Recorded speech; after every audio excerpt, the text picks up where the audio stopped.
आज दिनांक 4 मार्च 2025 रोजी महावितरणच्या पर्वती विभागाअंतर्गत दत्तवाडी शाखा कार्यालय येथे लाईनमन डे उत्साहात साजरा करण्यात आला।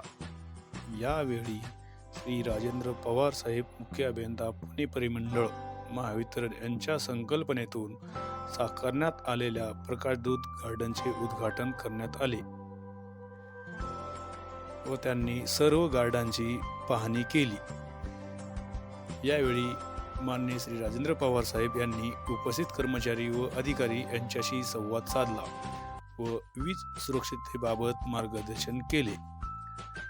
तसेच महावितरणचे कर्मचारी हा महावितरणचा कणा असून त्यांना कामकाज करणे सुरळीत व्हावे यासाठी सुविधा उपलब्ध करून देण्यास प्राधान्यक्रम देण्याची ग्वाही दिली। यावेळी त्यांनी सर्व कर्मचाऱ्यांना लाईनमन डे निमित्त शुभेच्छा दिल्या। यावेळी माननीय राजेंद्र पवार साहेब यांच्या हस्ते सर्व कर्मचाऱ्यांना लाईन टेस्टर ही भेटवस्तू व पुष्पगुच्छ देऊन सन्मानित करण्यात आले। यावेळी कार्यक्रमाला पर्वती विभागातील अधिकारी व कर्मचारी तसेच स्थापत्य विभागातील अधिकारी उपस्थित होते।